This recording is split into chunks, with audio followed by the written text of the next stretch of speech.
Patuloy pa ang pagbabantay ng lokal na pamahalaan ng Nueva Ecija sa mga ilog sa lalawigan sa gitna ng pananalasa ng Bagyong Uwan. Balikan natin ang kasama nating si Maris Umali na nasa bayan ng Laur. Maris?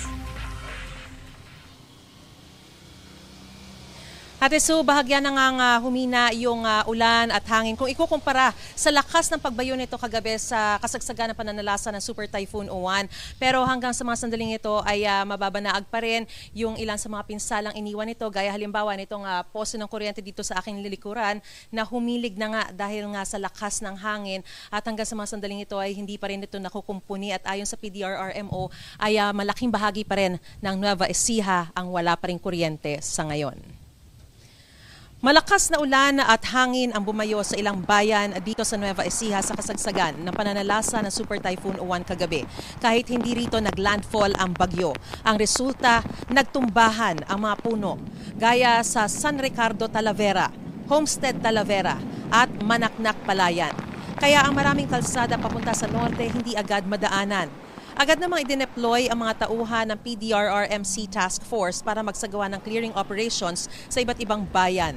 Ilang oras bago ang pananalasa ng bagyo, inabutan pa naming nagpupukpok ng kahoy sa bintana si Tatay Arnel pagkatapos kumpunihin ang bubong. Pinatitibay daw niya ang kanilang bahay bilang paghahanda sa pananalasa ng Super Typhoon Uwan. Lalo't isang barangay isla sa Cabanatuan City sa pinakamabilis bahain pag may nananalasang bagyo. Noong nakaraang bagyong Lando, umabot daw ng hanggang 10 talampakan ang taas ng baha. Pero kung pinili ni Tatay Arnel na manatili na lang sa bahay, ang ilan mas minabuting lumikas na sa mas mataas na lugar. Gaya ni Danica na binitbit na ang anak at si Noriel naman na sinama pati ang alagang aso. Nagsagawa naman ng operations briefing ang lokal na pamahalaan at dinaluhan ng iba't ibang ahensya kabilang ang Provincial Disaster Risk Reduction and Management Council, Social Welfare, Engineering Office, Public Works, Pag-asa, Bureau of Fire, PNP at AFP. Nakaposisyon na rin ang mga heavy equipment sa hazard-prone areas bago pa man manalasa ang bagyo.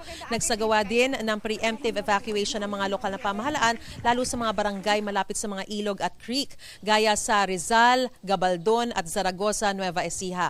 Ayon sa PDRRMO, may 4 na pangunahing ilog na binabantayan ngayon sa probinsya, ang Pampanga River, Talavera River, Rio Chico River at Peñaranda River. Bilang paghahanda sa inaasahang pagtaas nga ng ilog mula Digmala River ay tinaasan na ang dike nito sa Barangay Kalaanan, Bungabon, Nueva Ecija para maiwasang umapaw sa mga bahay.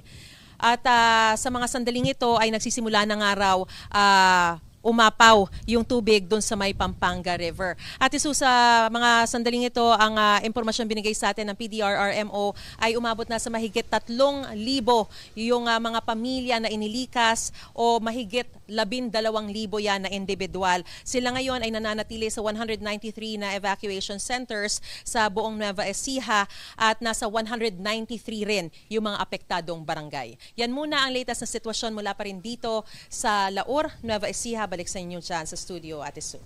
Maraming salamat, Maris Umali.